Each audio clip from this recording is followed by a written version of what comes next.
I am wonderfully pleased to be able to introduce to you Evelyn Fox Keller, our speaker for today. Evelyn received her PhD in theoretical physics, a little way from health law and policy. Initially, her doctorate in theoretical physics at Harvard University. She has taught at a number of different universities, including the University of California at Berkeley, where she was professor in the departments of rhetoric, history, and women's studies. Just pay attention to all these different areas that she's been studying and teaching in. And she has taught at Northeastern University, SUNY at Purchase, and New York University. Her most recent home is Massachusetts Institute of Technology, where she is Professor Emerita of History and Philosophy of Science in the program in Science, Law, and Technology. Science, Technology, and Society at MIT. One of the numerous academic and professional honors she has held is the Blaise Pascal Research Chair for 2005 to 07, which I think we all would like to obtain because it means you can live in Paris for 2 years, which she did.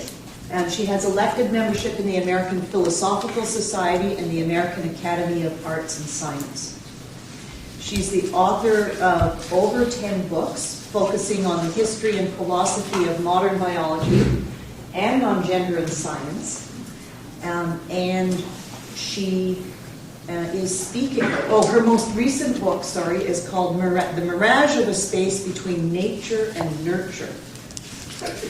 And her topic today is Legislating for Catastrophic Risk. So please join me in welcoming Evelyn.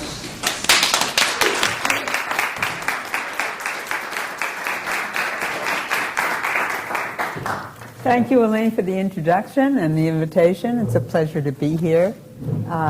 This talk is a little afar from the other talks I'm giving while at Dalhousie, but I think it's appropriate to I hope it's appropriate to your concerns. My particular focus is on the question, what is the rational response to catastrophic risk? And in that question is the question of what the rational legislative response and how we deal with that. And the paper comes out of a very big preoccupation of mine with climate change. So the question of how people perceive and respond to risk has received a great deal of attention in recent years. Research over the last 3 decades has shown that because of the so-called cognitive limitations or defects of the brains we have evolved, we are generally prone to misestimating and misperceiving risk, tending especially to overestimate the magnitude of those risks that are highly evocative and ignore less evocative ones. As the author of a recent Time magazine article explains, we pride ourselves on being the only species that understands the concept of risk, yet we have a confounding habit of worrying about mere possibilities while ignoring probabilities, building barricades against perceived dangers while leaving ourselves exposed to real ones. Close quote. But how do we know which risks are the real ones? For that, we turn to experts who assess the risk of some hazard objectively. That is, they compute first the magnitude of the hazard, and second the probability that it will occur, and multiply these two numbers together.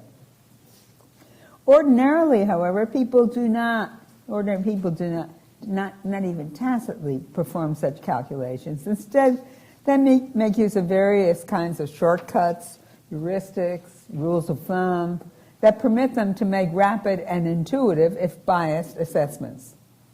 One such shortcut is the availability heuristic, the rule of thumb by which people evaluate the probability of an event according to the ease with which relevant instances come to mind. Cass Sunstein is a legal scholar currently serving as the administrator of the White House Office of Information and Regulatory Affairs, and he has been strongly influenced by the work of Danny Kahneman and Amos Tversky. Sunstein is especially concerned with the difficulties of fashioning rational public policy in the face of the threat of disastrous events. Such events engage intense emotions, and these emotions, together with the availability heuristic, lead us to, quote, I'm quoting Sunstein here, lead us to focus on the worst case even if it is highly improbable, unquote. Indeed, he writes, quote, when intense emotions are engaged, people tend to focus on the adverse outcome, not on its likelihood. This disposition to misestimate or to altogether overlook probabilities has predictable costs. Especially, Sunstein argues, it inclines the public to overspend on regulations. His conclusion? Because ordinary people cannot be relied upon to make rational assessments of the risks they face, the protection of public welfare requires that regulatory policy be based on expert judgment and not on popular sentiment. A common explanation for the disparity between lay and expert judgment is that biological evolution has endowed humans with two different systems for apprehending reality. One, most commonly used in everyday life, is nonverbal, experiential, and very fast. The other, that's relied upon by experts, is analytic, deliberate, rational, and slow. But it has the virtue of being reliable, or at least that's the presumption. Paul Slovic studies the role of affect in decision-making and argues that affect is a central characteristic of the experiential system. To most readers, this might seem simply to underscore traditional views of emotion as antithetical to reason, and ipse dixit to take into account for the relative unreliability of the affect-based system. Sunstein himself often seems to accept such an account. But Slovic regards that view as overly simplistic and credits at least the possibility of a constructive role of emotion in decision-making, especially in an uncertain and hazardous world. He writes, quote, although analysis is certainly important in some decision-making circumstances, reliance on affect and emotion is a quicker, easier, and more efficient way to navigate in a complex, uncertain, and sometimes dangerous world. Close quote. Slovic is not alone. The relation between emotion and rationality has come in for extensive re-examination in recent years, and a number of authors have joined Slovic in this effort, often looking to the findings of contemporary neuroscience for support, where it has been argued that emotional responses, precisely because they've been honed by evolution, might at times be useful supplements or even alternatives to conventional understandings of rational decision-making. Among all the emotions, the role of fear is surely the most controversial. Fear is also the emotion most obviously relevant to the threat of catastrophic events, and its relation to the misperception of risk has been a particularly prominent theme in these discussions. Slovic has emphasized the importance of what he calls the dread factor, arguing that differences between lay and expert estimates of the risk of serious hazards is due largely to lay tendencies to focus on catastrophic potential. Quote, the higher a hazard score on this factor, on the dread factor, the higher its perceived risk. The more people want to see its current risk reduced, and the more they want to see strict regulation employed to achieve the desired reduction in risk. Close quote. Other studies have also cited fear as a factor that magnifies the perceived risk. But fear has also been a topic of concern as a consequence of heightened risk perception. As Franklin D. Roosevelt long ago reminded us, fear is something to be feared in and of itself. And Sunstein agrees. He writes, fear is a real social cost, and it is likely to lead to other social costs. And elsewhere, he writes, if information greatly increases people's fear, it will, to that extent, reduce welfare. Reviewers of Sunstein's 2005 book on the laws of fear note that Sunstein clearly shares Roosevelt's concern, and they write, in Sunstein's view, the major thing proponents of democratically grounded risk regulation have to fear, in essence, is fear itself. Moreover, Sunstein seems to represent what has become a common view among economists, cognitive psychologists, and lay readers of this literature, especially since 9/11. And that may be more true in the U.S. than in Canada, but it's certainly very conspicuous in the U.S. That shock gave rise to an enormous literature on the political abuses of fear, and virtually all of which takes as its starting assumption the prima facie counterproductivity of arousing public fear. The 1% doctrine of the Bush administration has come in for particular criticism, especially by those critical of the use of a discourse of fear to promote the war on terror and to justify the war in Iraq. In November 2001, concerned about the possibility of a second attack, Vice President Cheney argued, quote, if there's a 1% chance that Pakistani scientists are helping al-Qaeda build or develop a nuclear weapon, we have to treat it as a certainty in terms of our response. It's not about our analysis, it's about our response, close quote. From the point of view of decision theory, such a policy would be impossible to endorse. But as a political strategy, it was unarguably successful, promoting political decisions that would otherwise have been extremely difficult to defend. Later, as these decisions came to be regretted, the doctrine came under mounting criticism for inducing a culture of fear in the American public. As one commentator put it, the war on terror has been about scaring people, not protecting them.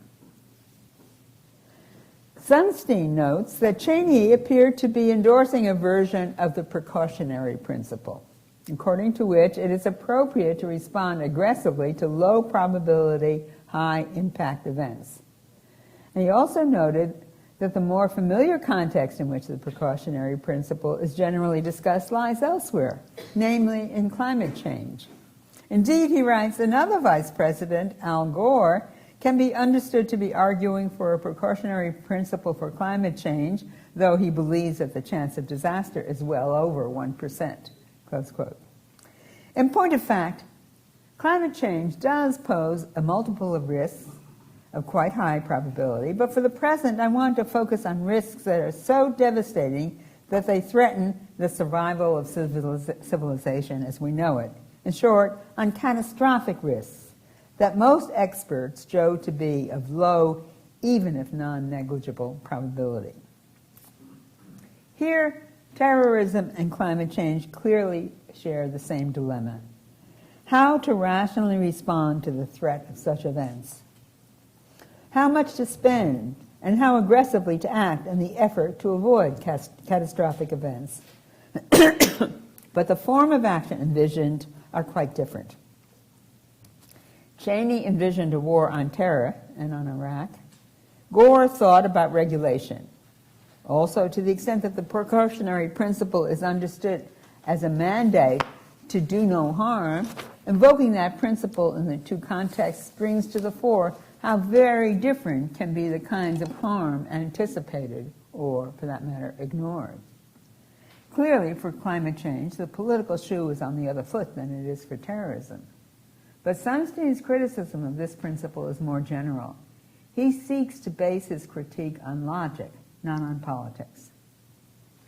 Sunstein worries that reliance on the precautionary principle reinforces heuristics like the availability heuristic that lead both to excessive fear and to neglect of more important risks.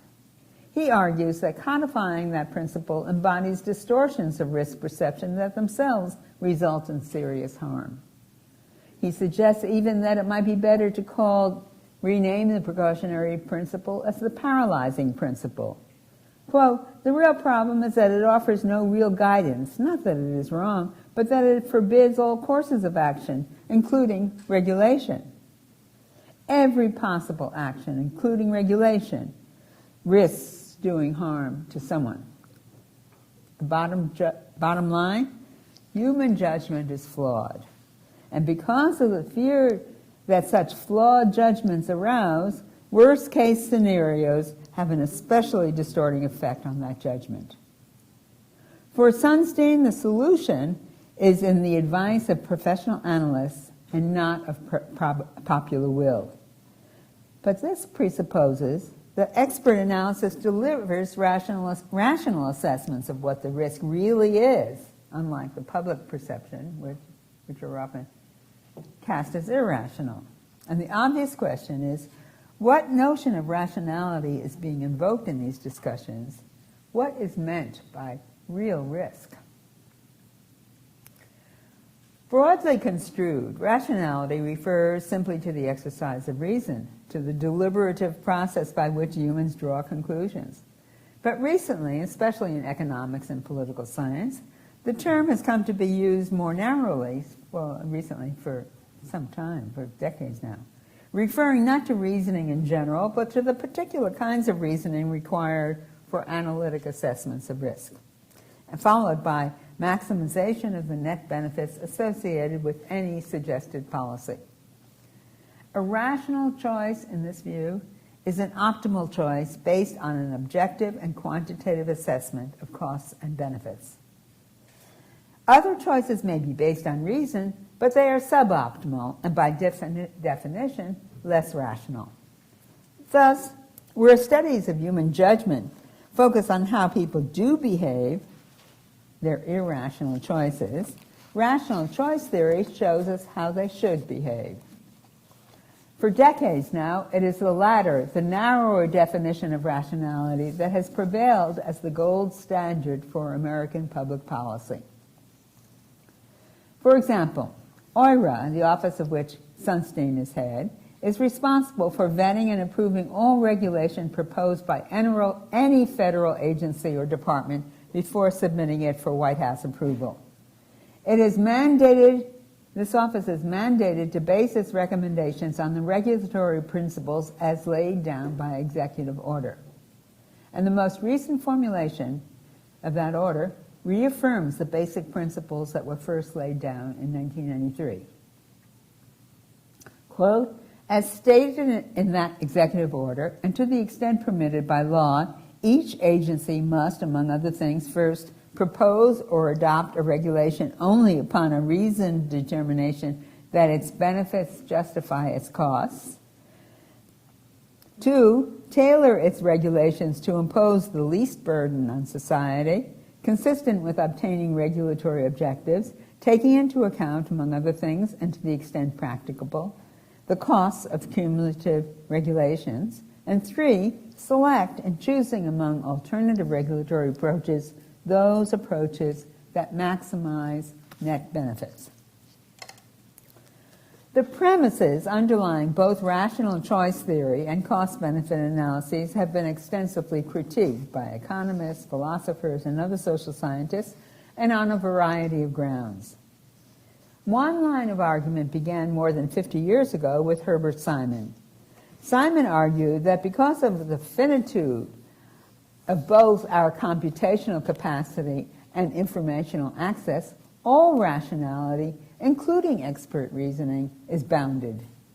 His goal was to replace the global rationality of economic man with a kind of rational behavior that is compatible with the access to information and the computational capacities that are actually possessed by organisms, including man, in the kinds of environment in which such organisms exist. Bounded rationality is still the best we can achieve, and much of Simon's subsequent efforts were devoted to developing models of how such bounded rationalities would operate. Central to this effort was his focus on how, in practice, behavioral choices depend not only on an actor's computational ability, but also on prior experience with the structure of the environment in which the action is required. As he put it, human rational behavior is shaped by a scissors whose two blades are the structure of the task environment and the computational capabilities of the actor. More recently, the psychologist Gerd Gigerenzer and his colleagues at the Max Planck Institute have taken up Simon's challenge and extended his efforts through years of careful observation of how humans actually do go about making decisions. Bounded rationality, he writes, is not simply a discrepancy between human reasonings and the law of probability or some form of optimization. It dispenses with the notion of optimization, and usually with probabilities and utilities as well. It provides an alternative to current norms, not an account that accepts current norms and studies when humans deviate from those norms. Bounded rationality means rethinking the norms, as well as studying the actual behavior of minds and institutions, close quote. Gigerenzer is especially critical of discussions that ignore the environment in which behavior occurs, and he suggests ecological rationality as a better term. Let me get water.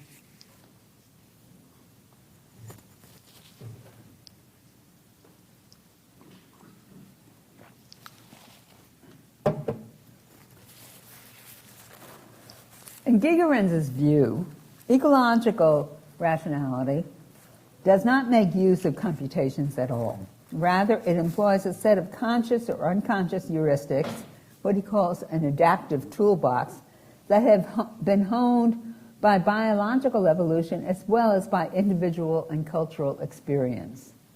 It is these heuristics that give rise to what we call our gut feelings, intuitions, and hunches, where the terms gut feeling, intuition, or hunch interchangeably refer to a judgment, first, that appears quickly in consciousness, and second, whose underlying reasons we're not fully aware of, and third, is strong enough to act upon.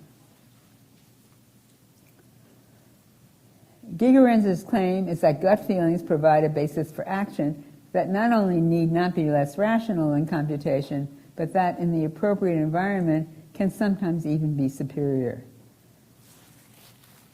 I'm a little dizzy. Oh my gosh. Would you like a chair? Yeah. Well, let me try a chair.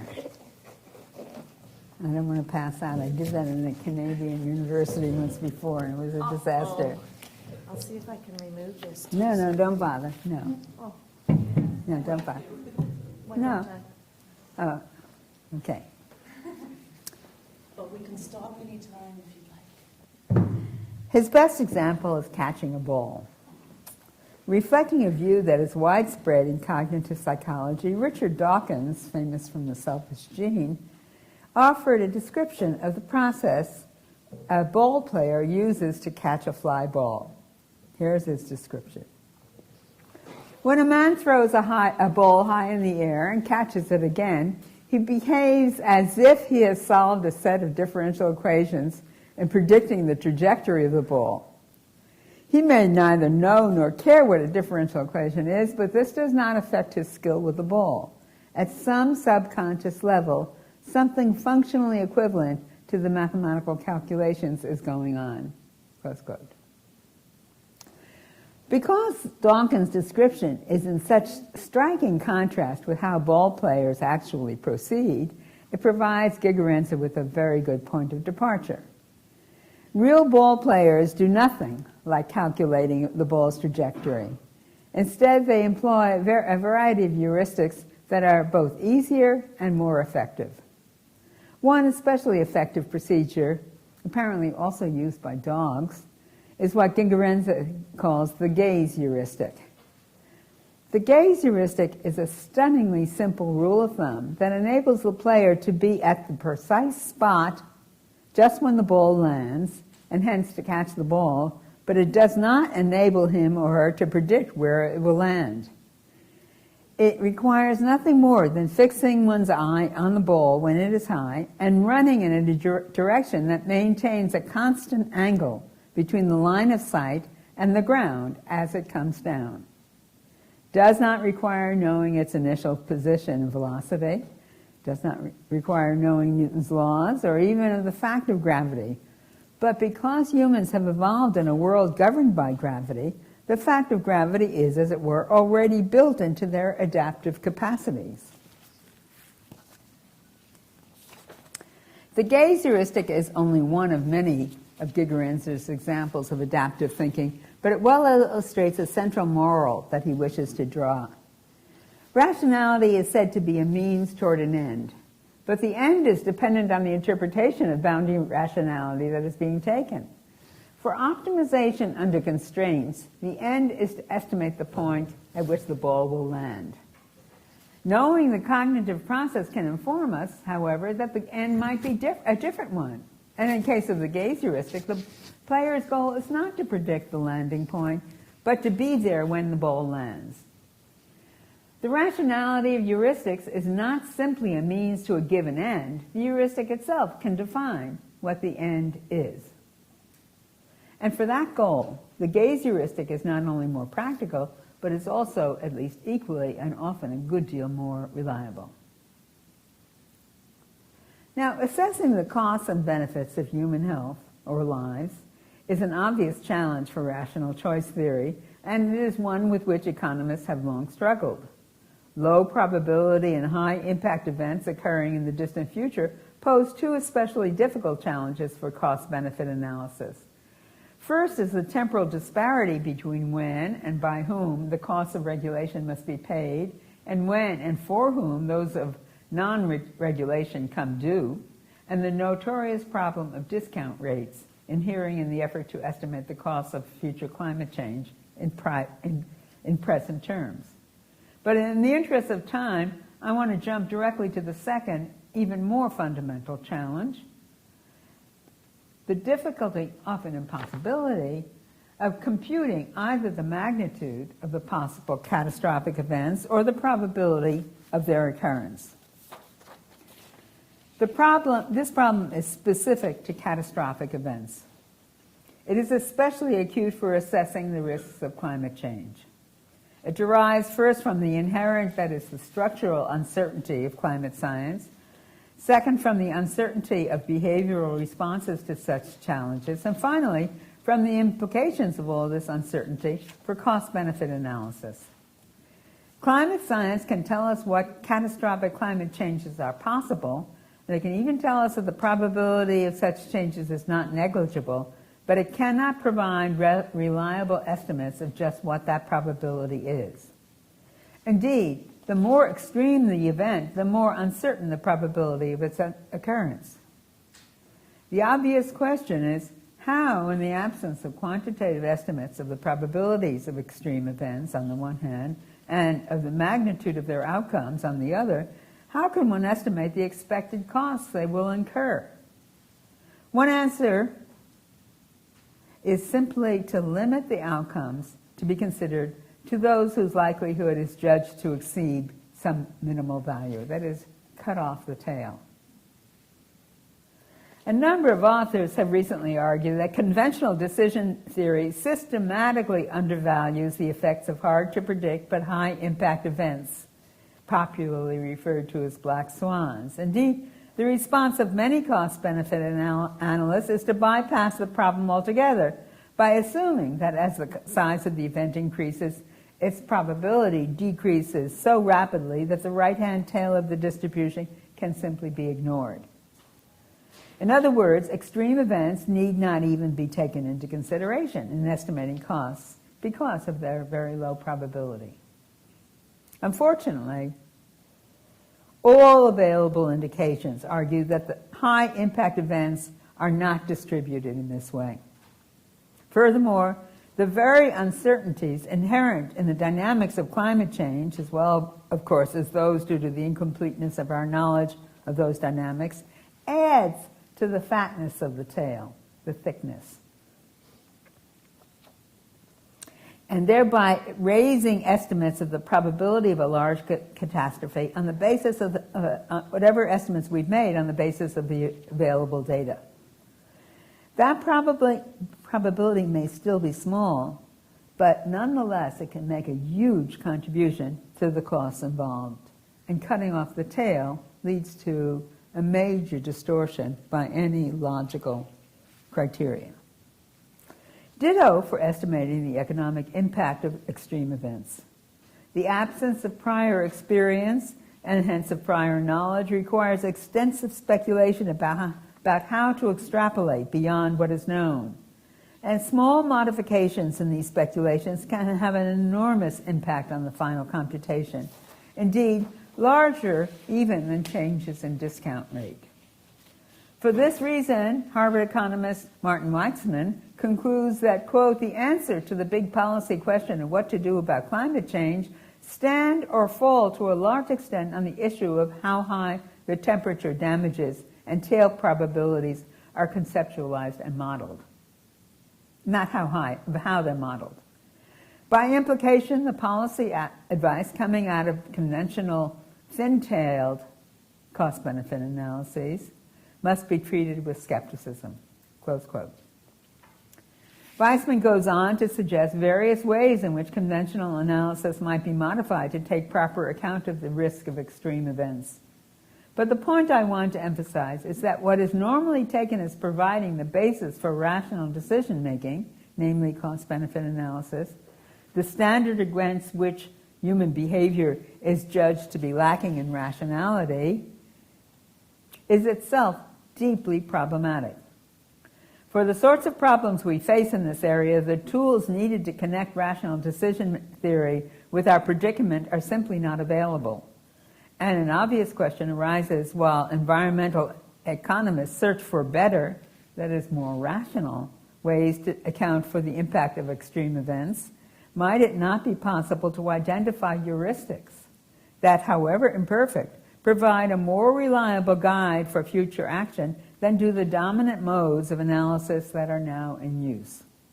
Indeed, might even ordinary people have evolved or developed heuristics that can outperform standard cost-benefit analysis? Gigerenzer and his colleague Klaus Fiedler, seem to think they have.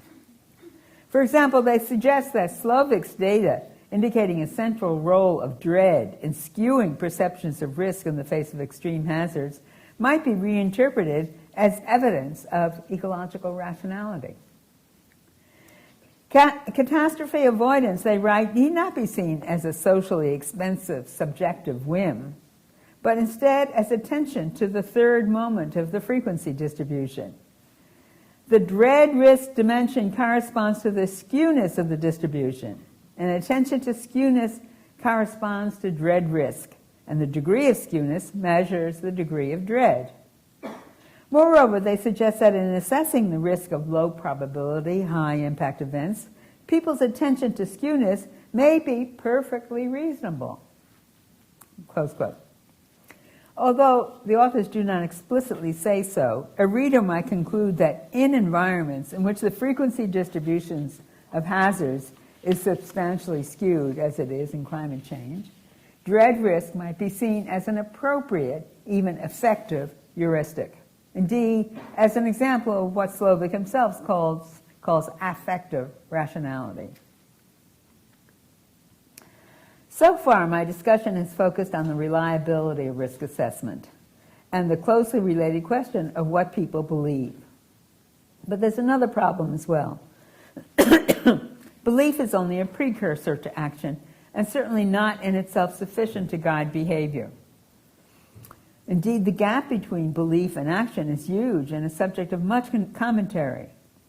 For example, when public confidence in the reports of climate scientists was at its peak in the U.S., and when belief in the imminent dangers of global warming seemed to be shared by a majority of American citizens, which it no longer is, people nonetheless expressed a widespread reluctance to make any sacrifice that could help in lessening the dangers. Indeed, there seemed to be a growing gap between intellectual awareness of the problems and a willingness to enact effective precautions.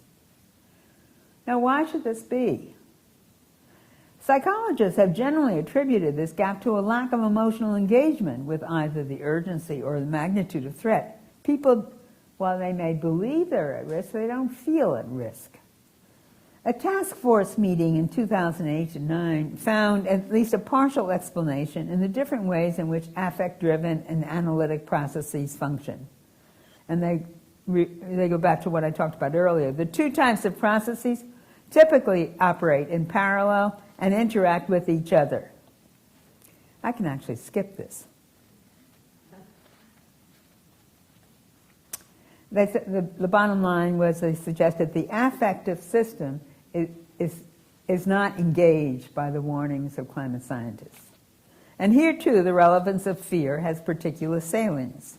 Emotions are rational by this argument because they enable us to act. This is drawing on the neuroscience literature, especially under conditions where rational analysis either fails or is inconclusive.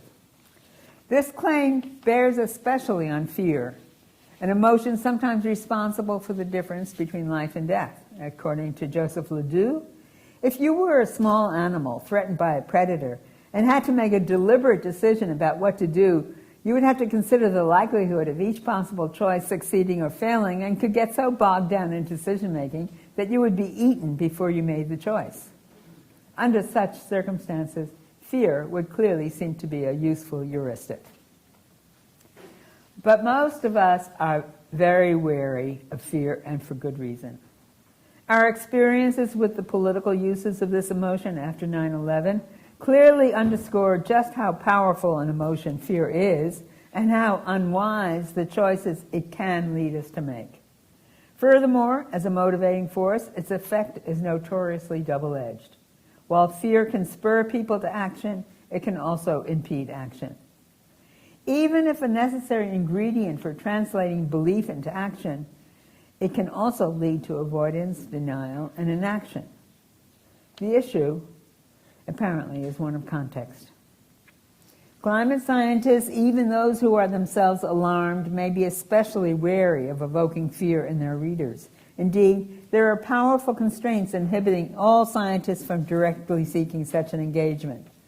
Theirs, after all, is the domain of the rational, not of the emotional. Their aim is to inform, to evoke in the reader the rational response to what they, as scientists, have learned. And of all the emotions, fear is generally regarded as most counterproductive to the forming of rational responses.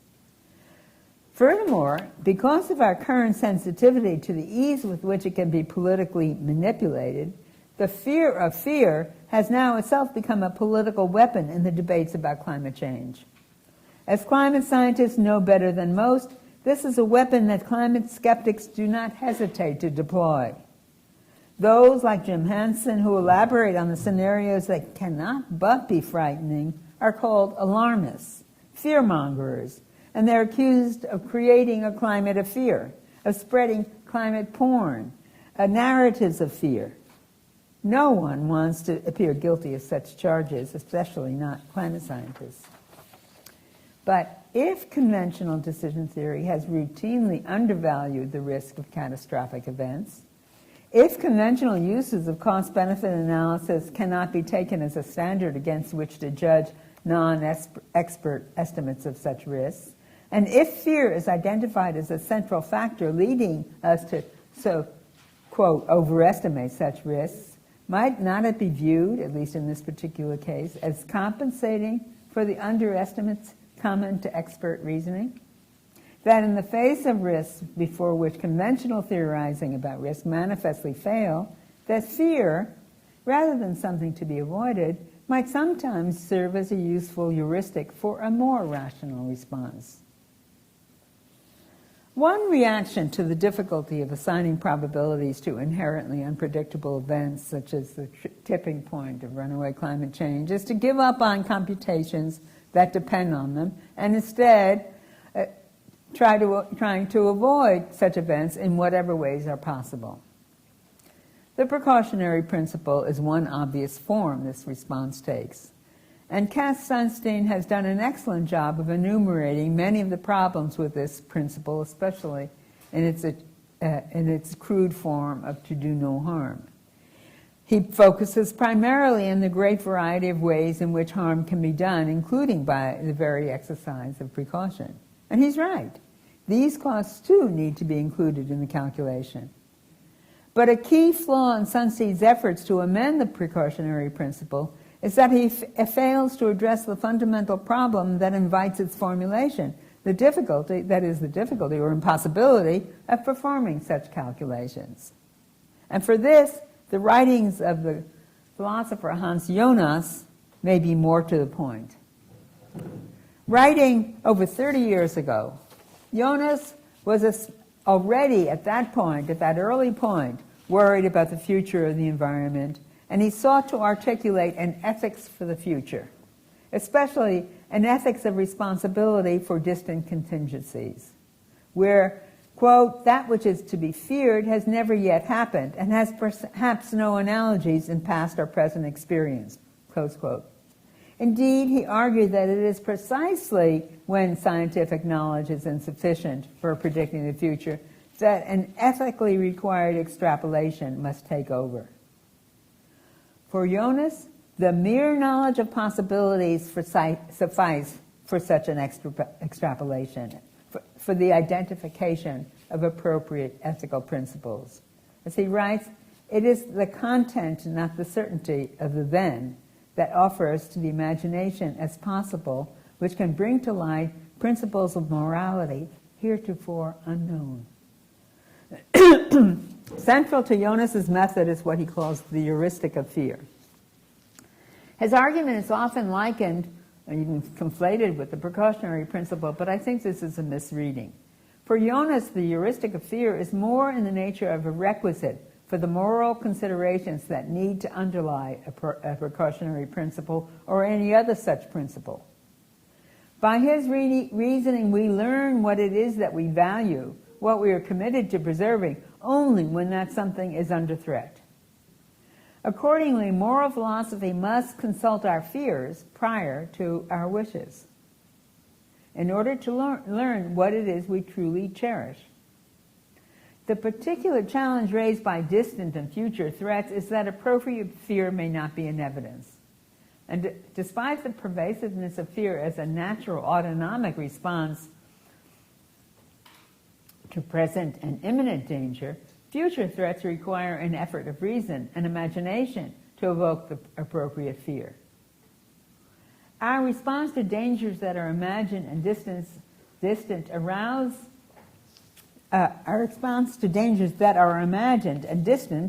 are in that sense less natural.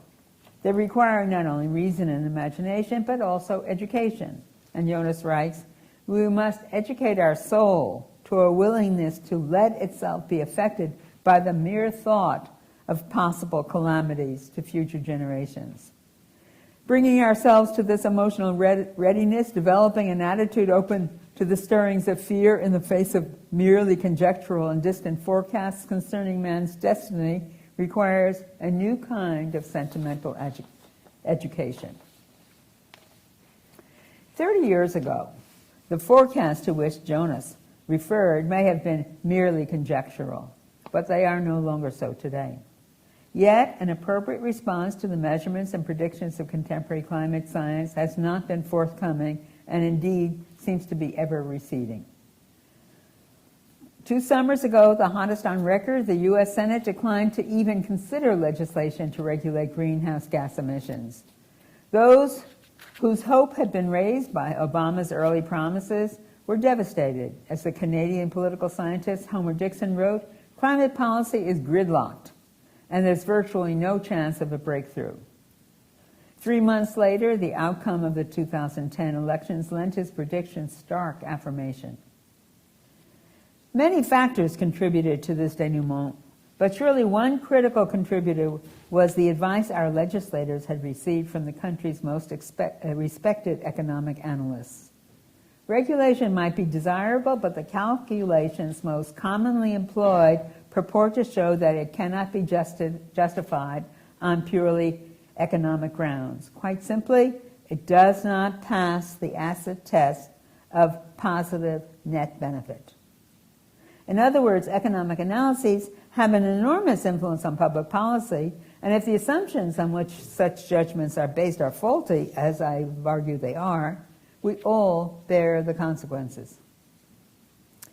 Indeed, the confidence with which policy analysts have accepted the application of mainstream standards of economic rationality to the particular problems posed by climate change, seems something of a puzzle to me, especially given the mounting criticism of these standards that we've begun to see among economists themselves, and especially in comparison with the scrutiny under which the claims of climate scientists have recently been put. Perhaps it is time to put economists to the same kind of scrutiny. Without question, the task of estimating the cost of climate change taxes economists with the difficulty of dealing with problems extending well beyond their traditional domain. And it is of little wonder that questions about the applicability of traditional analytic or rational criteria in this new domain should arise. As Jonas so presciently observed, the specter of such distant threats require new ways of thinking that are unfamiliar to contemporary human sciences, but that may prove to be more reliable and hence more rational than those with which we are most familiar. I mean more rational for the simple reason that they better prepare us for actions appropriate to the threats we face. Thank you.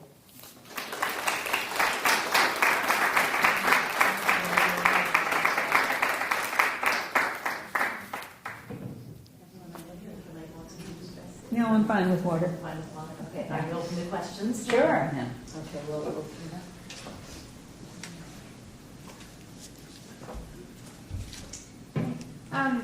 So one thing that I guess I struggle with is, like you're talking about the heuristic of fear, and that we should value that feeling because it points us to what we value and what we want to hold dear. But what confuses me is that we have nothing to compare it to. Like in the face of unknown catastrophic risk, our values are our values in the here and now, and so I just wonder how sustainable they are, or if you think that values are so central or core to ourselves that we can assume that our values would be the same in this unknown future.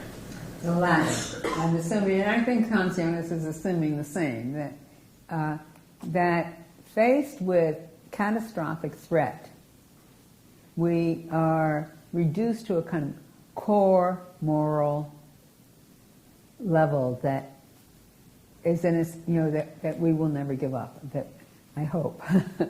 And I'm thinking of, one of the things, stories that is always in the back of my mind when I think about this is in the days in the Manhattan Project when they were performing the first test of the A-bomb.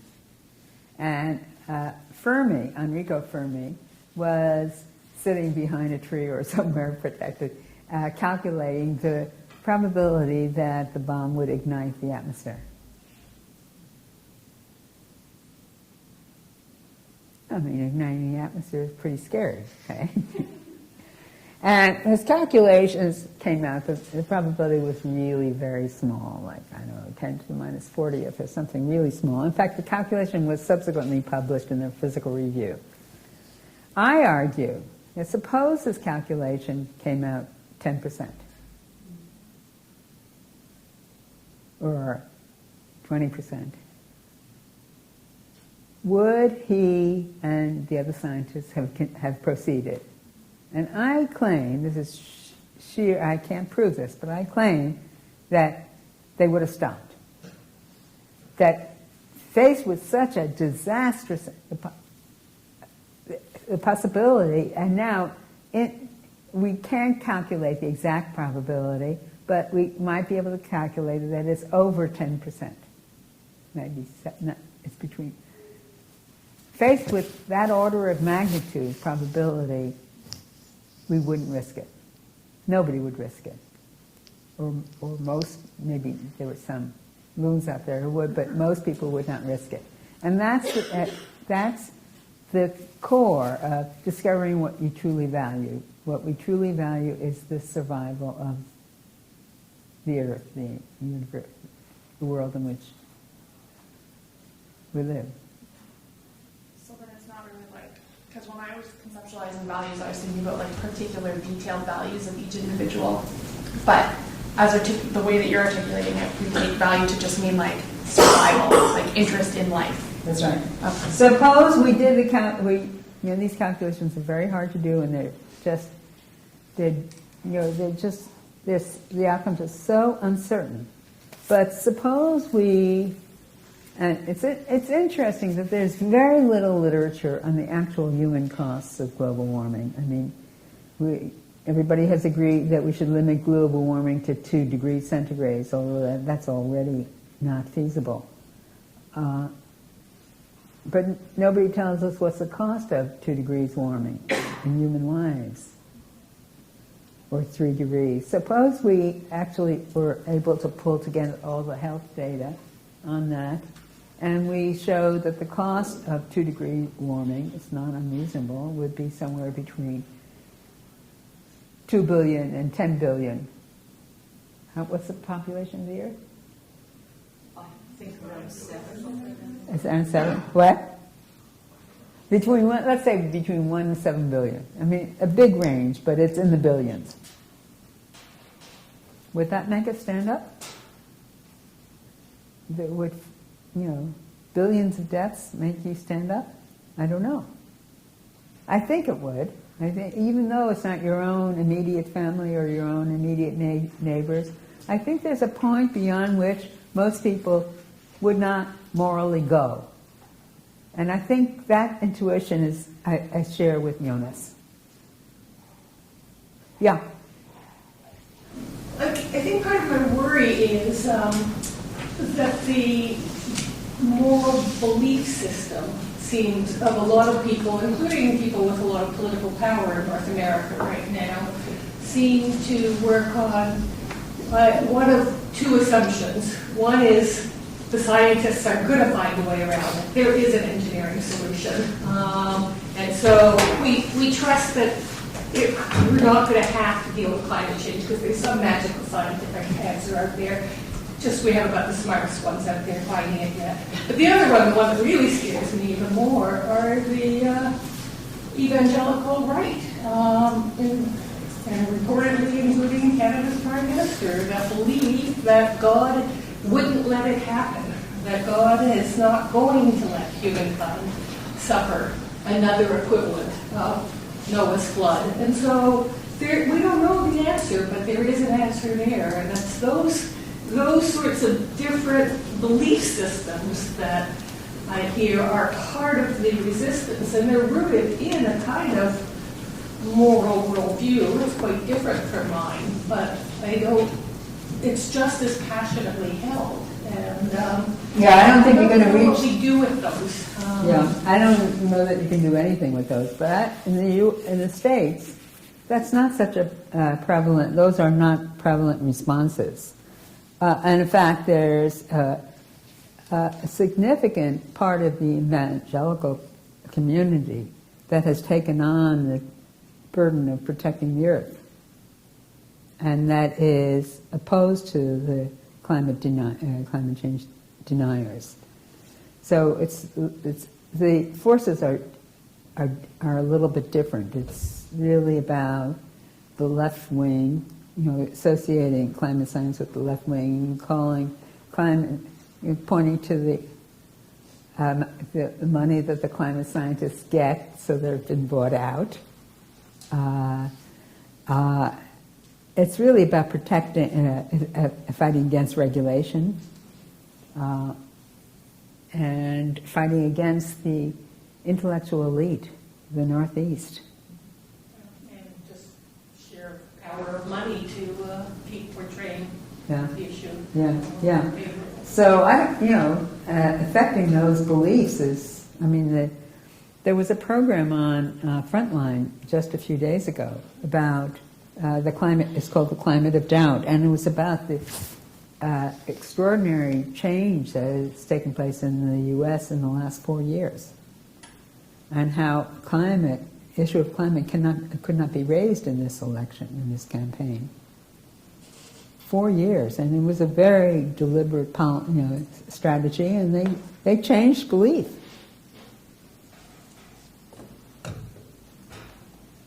But I don't think, and they don't hesitate to use fear, by the way. But I think, fear is a real issue, a focus of my talk, and it's obviously a very tricky difficult emotion, very subject to manipulation. But without it, I think one can't proceed. So perhaps it's slightly different when it's fear of some distant possibility. It's definitely than different. Immediate. Yeah, that was Jonas's point, We that don't want to call it the same emotion in the same way. maybe not. But that was exactly what Jonas says. It's, fear is automatically evoked when it's immediate and close. But it's not when it's distant in the future. And we have to learn how to become afraid. And we can't, and that's not going to happen if climate scientists are muzzled when it comes to predicting what the costs are. Yeah. Just on that point, I don't think it's about the future. I think it's about uncertainty so much. I It's think both. in terms of fear. It's both. Because that's when you get to focus on the political agenda of instilling uncertainty in the public debate. But, the problems about the future are more glaring when you turn to the question of discount rates, which I didn't talk about, I left out, and how we estimate the value of a future life. And by most calculations, most economic calculations, a life 500 years in the future is worth a tiny fraction of a present life.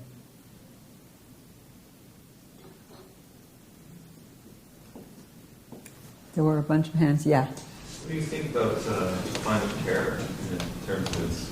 Climate terror? By that I mean Greenpeace. The guys who flew a paraglider onto a nuclear silo in Spain. The guys who flew a paraglider. The paragliders. Yeah. The kite, just to sort of demonstrate, there's this potential, there's this threat, and they trace back climate or Greenpeace terrorists to having some connection with other forms of terrorism. But wait a minute, that was against nuclear power, Yeah. not against climate change. Greenpeace is in an awkward position here because their principal concern historically has been with nuclear power, and nuclear power is one of the, it's a central resource in fighting climate change. So they're kind of caught here. But what's their connection to terrorism? None. Well, I mean, Come on. It's just the. Do you think it is sort of morally grounded in some senses if the purpose is to try and invoke that heuristic fear, or Greenpeace is not killing how many people were killed in 9/11? 3,000? Pardon me? 3,000. Yeah, 3,000. Greenpeace is not killing people. I don't know why you call its acts terrorist. Well, I guess I meant highly illegal and destructive, but not necessarily for human life. Well, the difference. There are all kinds of political actions which are, sit-ins can be very effective. They may block traffic and disrupt the city. But you're talking about civil disobedience, not terror. Yeah, but... So I think it's a big problem conflating conflating them with each other. Yeah. And civil disobedience, I think, depends on the context, totally. But you have to ask the question, what political strategies are available? What are possible? What can people do to make their concerns visible? Can I ask a question? Sure. I have to turn my chair around.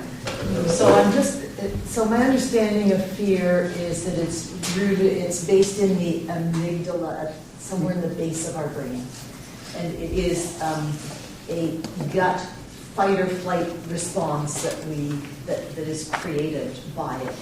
And I'm just sitting here pondering also a line from Popeye, which is, I'll gladly pay you Tuesday for a hamburger today. And thinking about the kind of the very dangerous calculation that our governments, both Canadian and US, are making to edify present populations and their present programs, and risking the long-term viability of the planet.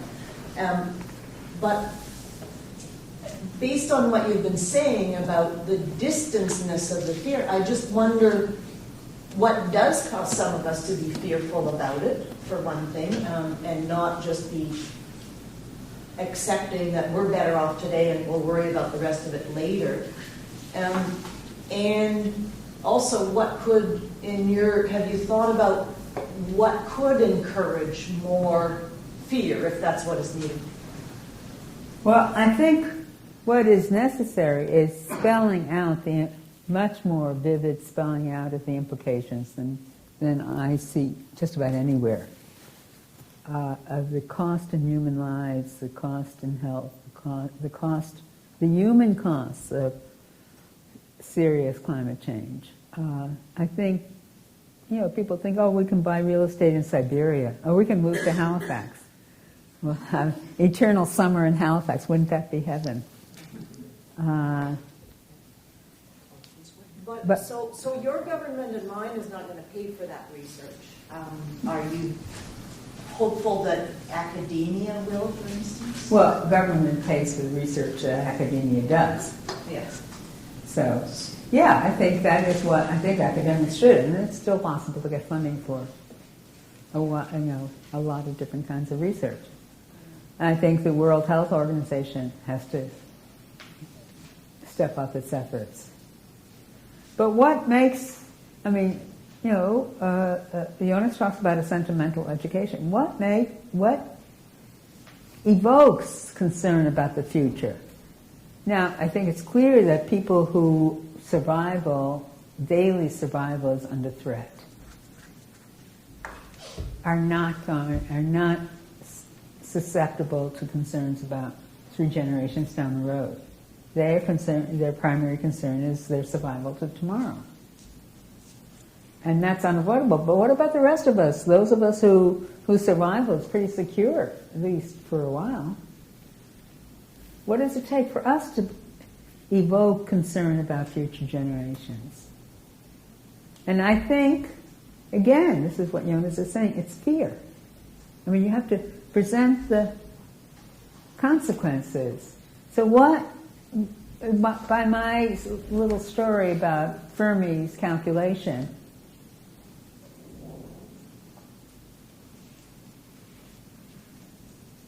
something has to happen to people. They're not concerned. They're not even thinking about the risk of igniting the atmosphere. But if you present them with the calculation, then they got to think about it. There's no choice, and they do. And it changes people. So what makes me concerned about future generations? And because I believe the data. I believe what the climate scientists are saying, and I extrapolate from it because I know that they're not filling in the gaps in the argument. A denier or people who are persuaded by the deniers have the easy place to hide. It's not true. It's just what these climate scientists have been bought out by the NSF. That they have a good life. But along with Popeye, I'm thinking about the Aboriginal conception of taking care of the earth for 7 generations behind and 7 generations to come.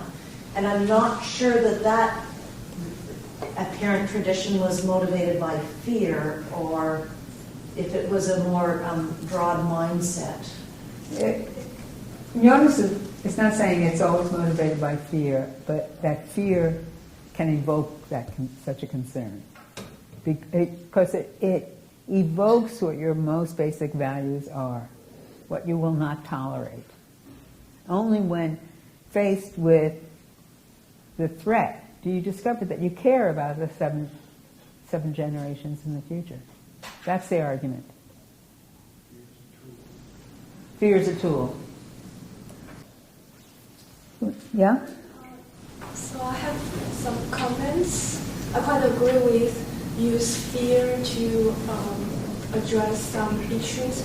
And when it comes to climate change, I personally believe it associates with some human activities, and we do need to take responsibility for our actions and reap the consequences of those actions. And even though there is a God, I don't think God will rescue us from our bad behaviors. I don't think so either. But that's not a bad note in which to conclude the discussion. Thank you. So I want to thank the Situating Science program and University of King's College for co-sponsoring with the Healthline Institute this seminar. They were the primary actors in bringing Evelyn in from Boston, and we were very fortunate to be able to take advantage of her coming here to give a number of talks.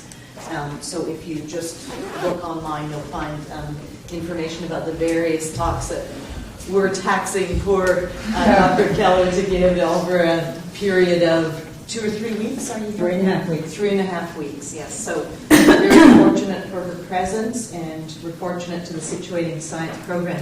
When I was doing research on Dr. Keller for purposes of introduction, I came across a Guardian book review title, which was Fox Among the Lab Rats. I thought it was pretty clever, and I think that makes us the lab rats, but very willing, conscious, capable lab rats participating with you in a bit of an experiment. And I thank you very much for Thank you.